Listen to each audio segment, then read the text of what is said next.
देखा, एक ही झटके में तुम्हारी प्रॉब्लम सॉल्व कर दी ना।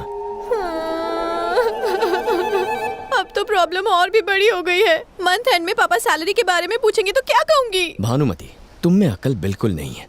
अपने पापा की बात सुनोगी तो तुम्हें सिर्फ पैसा मिलेगा, दिल की बात सुनोगी तो लाइफ मिलेगी। तुम्हें पैसा प्यारा है या लाइफ?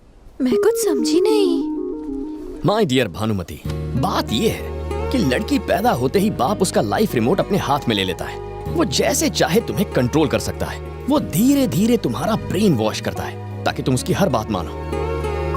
वो तुम्हें कॉलेज भेजता है और चाहता है कि तुम पढ़ाई पे फुल फोकस करो, लेकिन वो तुम्हारी शादी पे फोकस करता है।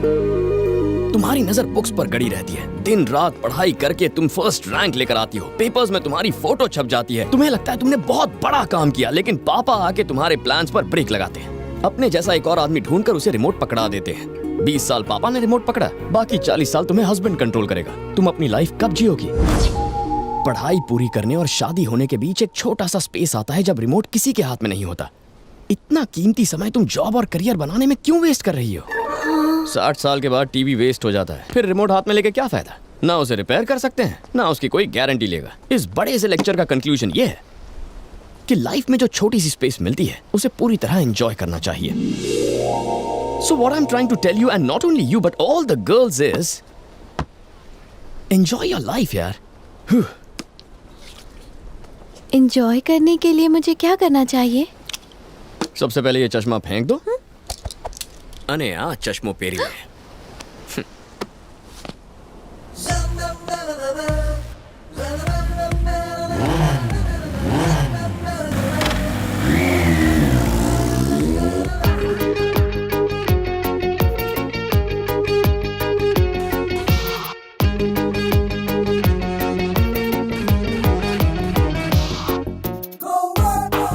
आइए ना।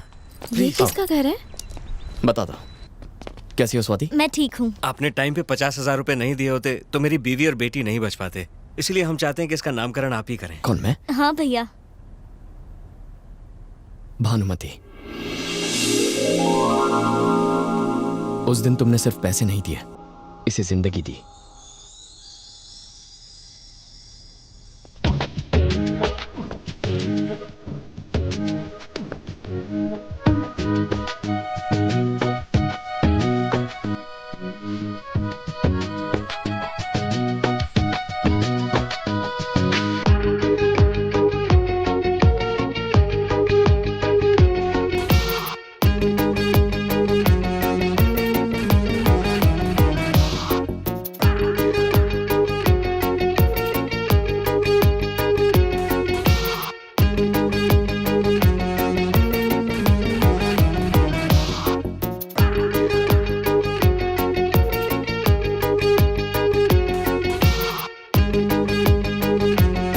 भानु, इतने महंगे कपड़े पहनकर कहाँ जा रही हो? और सुना है तुम्हें ऑफिस से निकाल दिया गया है। ये सब क्या चल रहा है? आपसे रिमोट लेकर खुद अपनी लाइफ कंट्रोल कर रही हूँ पापा। रिमोट?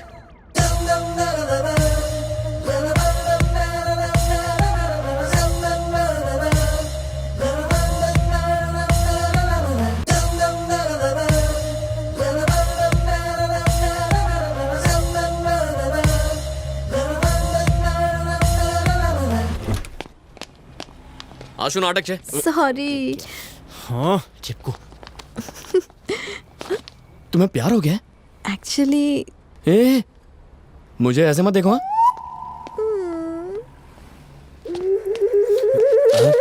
हैप्पी बर्थडे गजा। आज गजा भाई नो बर्थडे छे, तो फिर मैं यहाँ क्या कर रहा हूँ?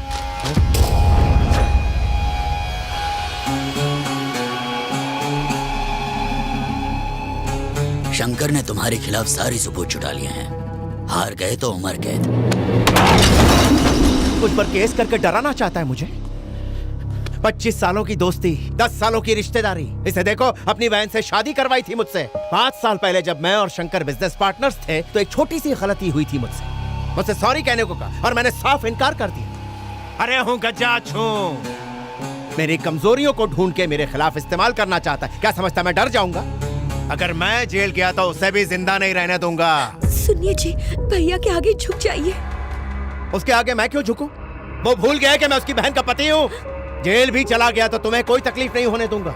इतनी दौलत कमा ली है कि तुम्हें बच्चों की परवरिश करने में कोई तकलीफ नहीं होगी। अब तुम ही बताओ, इससे ज्यादा मैं क्या कर सकता हूँ? सॉरी बोल सकते हैं, सिर्फ सॉरी बोलना है। भाई क्यों सॉरी बोलेंगे? क्यों बोलेंगे सॉरी? हर बात में टांग अड़ाना जरूरी है क्या? और ये फैमिली मैटर है, तेरे से क्या मतलब? ऑफ कोर्स मतलब है। आज अगर मेरी फैमिली खुश है तो वो सिर्फ गजा की वजह से। अगर इनकी फैमिली में कोई प्रॉब्लम होती है तो सबसे पहले रिएक्ट करूंगा मैं। अपने भाई को फोन लगाइए। आप 5 साल खामोश रहीं, लेकिन अब चुप रहेंगी तो गलती होगी। कॉल कीजिए।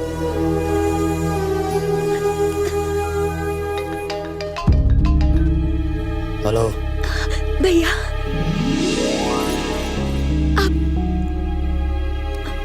भैया 1 मिनट, गजा आपसे बात करेंगे। बात कीजिए। बच्चों की परवरिश के लिए प्रॉपर्टी या पैसे की जरूरत नहीं, उन्हें बस उनके पापा चाहिए। माफी मांगने से गजा की हार हो सकती है, पर एक बाप की जीत होगी। सॉरी कहने में ही सबकी भलाई है।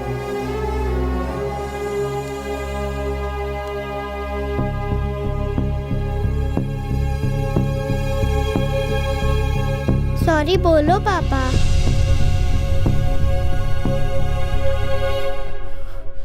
सॉरी शंकर। सॉरी मत बोल गजा।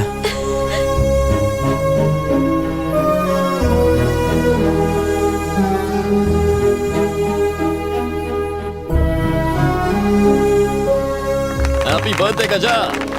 ये भाई के कुछ ज्यादा ही पास आ रहा है। वो पास नहीं आ रहा है, तुम दूर जा रहे हो। अरे 5 साल की टेंशन को तुमने 5 मिनट में सॉल्व कर दिया। ये होता असली फ्रेंड। मजा आ भी गई। ईश्वर, आज तक आपने ईमानदारी की राह पर चलने में मेरी सहायता की। 30 साल तक अपने असूलों से कभी समझौता नहीं किया। 30 दिन बाद मैं सर्विस से रिटायर होने वाला हूँ। मुझे इतना सामर्थ्य दे कि बिना भूल किए सम्मान और शांति के साथ रिटायर हो सकूं।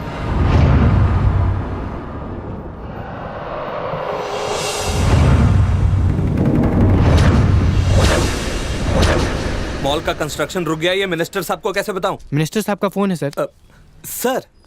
सर काय झालं रे? साइन हो गया क्या?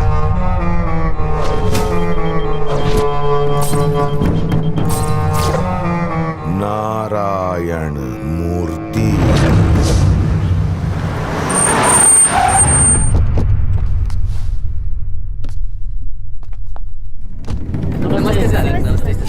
हाँ नमस्ते नमस्ते। हाँ सर नमस्ते।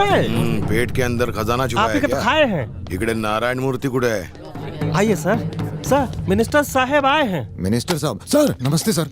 आपने क्यों तकलीफ की? मुझे बुला लेते। बैठिए बैठिए सर। सर आपकी फाइल ये रही। अब तो साइन करना ही पड़ेगा। हाँ sorry, 1 minute sir. Sir actually approved plan के अकॉर्डिंगली बिल्डिंग की हाइट 50 मीटर से ज्यादा नहीं हो सकती, लेकिन आपकी बिल्डिंग की हाइट 80 मीटर है। कॉमन एरिया में 40% स्पेस चाहिए, पर अभी 20% से भी कम है। सेटबैक एरिया 6 मीटर होना चाहिए, आपने 2 मीटर से भी कम रखा है। आप खुद चेक कर सकते हैं सर। मॉल के वेस्ट साइड में एक स्कूल है और ईस्ट में पेट्रोल पंप है, साउथ में एक हॉस्पिटल है। बिल्कुल सेंटर में है ये, मॉल के लिए जबरदस्त। भगवान ना करे कल को कोई फायर एक्सीडेंट हो जाए तो फायर ब्रिगेड के व्हीकल्स के लिए जगह ही नहीं मिलेगी। एक तरफ पेट्रोल पंप है, स्कूल है जहां हजारों बच्चे पढ़ते हैं, मॉल में भी हजारों लोग आएंगे। कल कोई एक्सीडेंट हो जाता है तो लोगों की जान जा सकती है सर। इतने सारे प्रॉब्लम जानने के बाद मेरा साइन करना गलत होगा। काय बोलतो? इतने प्रॉब्लम है तो फिर ट्रैफिक ने, पुलिस ने, अर्बन डेवलपमेंट डिपार्टमेंट ने बिना देख के साइन कर दिया क्या? मैं भी साइन करूं क्योंकि उन्होंने गलत काम किया है। अरे डोका फिरलंय काय तुझं? खुद को सुप्रीम कोर्ट का जज समझता है या फिर बिल पास करने वाला प्रेसिडेंट है? आफ्टर ऑल तू एक सरकारी नौकर है। चल सही कर। I am really sorry sir. आपने मुझसे कहा, दूसरों ने साइन कर दिए, अब मैं कुछ कहता हूँ। एक ऑफिसर इलीगल काम करता था, उसने बेकार स्कूल बसों को चलने का परमिट दिया। ब्रेक फेल होने से उन बसों का एक्सीडेंट हुआ, सैकड़ों बच्चों की जानें गईं। एक्सीडेंट में हुई मौतों का असली जिम्मेदार वो ऑफिसर है जिसने परमिट दिया। क्यों? किसी ने कुछ पैसों से उसका साइन खरीदा और उसने बच्चों की मौत पर साइन कर दिया।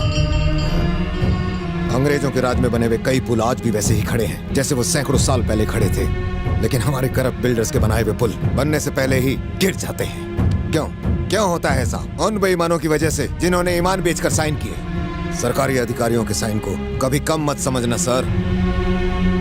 अगर सीधे शब्दों में समझाऊं तो चाहे किसी के जन्म का प्रमाण पत्र हो या किसी के जिंदा रहने का प्रमाण पत्र, चाहे किसी के मरने का ही सत्यापन क्यों ना करना हो, उसके लिए एक सरकारी अधिकारी का साइन चाहिए होता है। जिसका मतलब है एक साइन की अहमियत तय करती है कि किसी इंसान का पास्ट, फ्यूचर और प्रेजेंट क्या होगा। एक सरकारी अधिकारी का साइन उस सरकार से कहीं ज्यादा बड़ा होता है जो हर 5 साल में बदल जाती है, लेकिन उस साइन का महत्व हमेशा रहता है। कानून जनता के लिए बनाए जाते हैं, न कि आप जैसे कुछ लोगों के लिए। 23 साल की ईमानदारी को आपके लिए नहीं छोड़ूंगा। नमस्ते, चले जाइए यहाँ से। तू जानता है किससे बात कर रहा है? तुझे पता है तू किससे बात कर रहा है? 25 साल से पॉलिटिक्स में हूँ, लेकिन इतना ईमानदार ऑफिसर आज तक नहीं देखा मैंने। कितना सॉलिड समझाया कि साइन क्यों नहीं कर सकता। अब यह हमारे कमीनेपन पर निर्भर करता है कि इसे साइन कैसे करवा ले। ये साइन करेगा, जरूर करेगा। परत भेटूया साहब।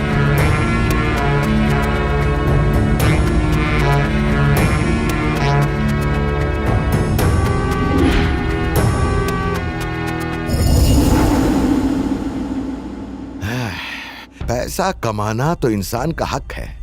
फ्रॉड करना, रिश्वत लेना, इसी के लिए तो भगवान ने सृष्टि की रचना की है। लेकिन ये मूर्ति इधर कैसे पैदा हो गया?